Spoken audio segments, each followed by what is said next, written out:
warahmatullahi wabarakatuh. Perkenalkan, kami dari kelompok 5 ingin menyampaikan isi materi kami yang berjudul Hari Kiamat. Perkenalkan, saya Mai Tasya, mahasiswi dari Institut Agama Islam Darul Ulum, Fakultas Tarbiyah, Prodi Pendidikan Agama Islam. Perkenalkan, saya Nur Azmi Fadia, mahasiswi dari Institut Agama Darul Ulum, Fakultas Tarbiyah, Prodi Pendidikan Agama Islam.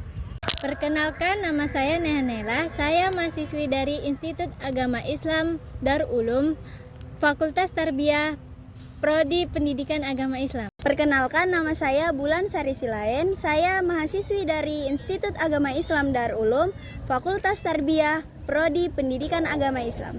Perkenalkan, nama saya Muhammad Rizky Akbar Nasution, mahasiswa dari Institut Agama Islam Darul Ulum Masahan, Fakultas Tarbiyah, jurusan Pendidikan Agama Islam.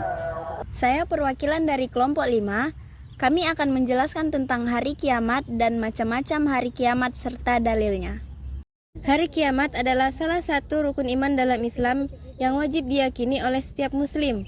Hari kiamat adalah peristiwa terjadinya di mana seluruh alam semesta akan hancur dan semua makhluk hidup akan dibangkitkan untuk mempertanggungjawabkan seluruh amal perbuatannya di dunia. Pengertian hari kiamat adalah hari akhir zaman, di mana kehidupan dunia berakhir dan manusia akan dihisap amalnya untuk kemudian memasukkan kehidupan antara akhirat atau neraka.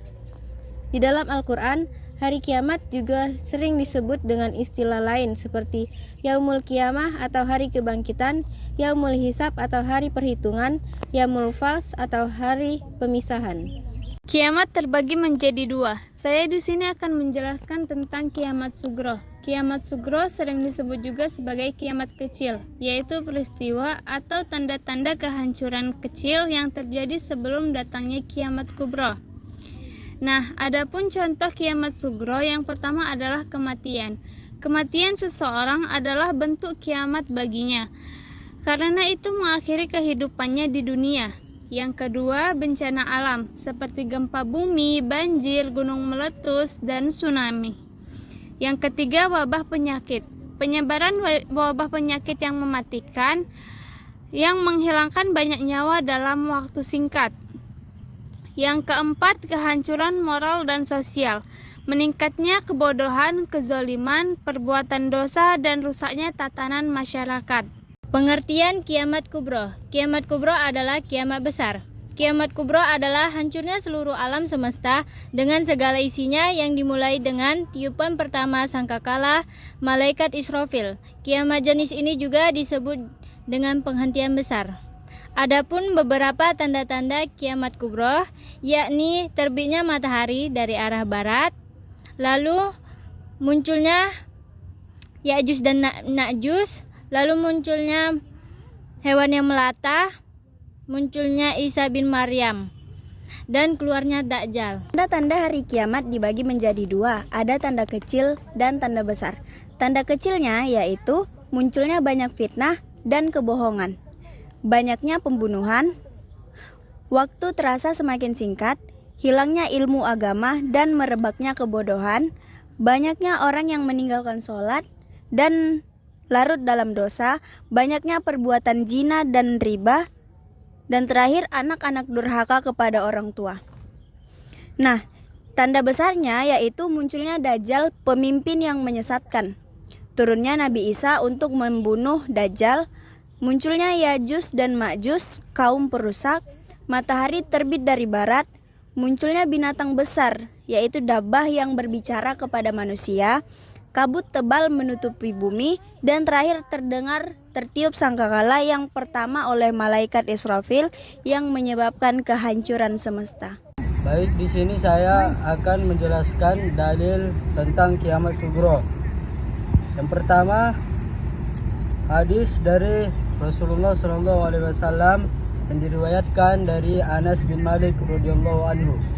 Rasulullah SAW bersabda, di antara tanda-tanda kiamat adalah ilmu diangkat, kebodohan merajalela, khamar diminum, dan zina merajalela. Hadis riwayat Bukhari dan Muslim. Kedua, banyaknya pembunuhan. Dari Abu Hurairah radhiyallahu anhu, Rasulullah SAW bersabda, demi zat yang jiwaku berada di tangannya, dunia ini tidak akan lenyap hingga datang suatu masa di mana pembunuhan tidak tahu apa yang ia bunuh dan yang dibunuh tidak tahu untuk apa dia dibunuh. Hadis riwayat Muslim. Yang ketiga, waktu terasa semakin cepat. Rasulullah SAW bersabda, kiamat tidak akan terjadi hingga waktu terasa semakin singkat. 1 tahun seperti 1 bulan, 1 bulan seperti 1 pekan, 1 pekan seperti 1 hari. Hadis riwayat Tirmizi. Dalil tentang kiamat kubro. Pertama, dari Al-Quran. Allah berfirman dalam surah Al-Zalzalah ayat 1-3, yang artinya, apabila bumi diguncangkan dengan guncangan yang dahsyat dan bumi telah mengeluarkan beban-beban berat, dan manusia bertanya apa yang terjadi pada bumi ini. Ayat ini menggambarkan kejadian besar yang terjadi pada hari kiamat, yaitu guncangan hebat yang menyebabkan bumi mengeluarkan semua isi kandungannya. Yang kedua, dari hadis. Pertama, Rasulullah SAW bersabda, tidak akan terjadi hari kiamat ketika matahari terbit dari barat. Kedua, munculnya Dajjal dan Nabi Isa. Rasulullah SAW bersabda, kiamat tidak akan terjadi hingga kamu melihat 10 tanda. Pertama, asap. Kedua, Dajjal. Ketiga, binatang melata. Keempat, matahari terbit dari barat. Kelima, turunnya Isa bin Maryam. Dan keenam, Ya'juj dan Ma'juj. Ketujuh, gerhana di timur, gerhana di barat, dan gerhana di Jazirah Arab. Yang ketiga, tiupan sangkakala. Dari Abdullah bin Amr, Rasulullah SAW bersabda, kemudian Allah memerintahkan Israfil untuk meniup sangkakala.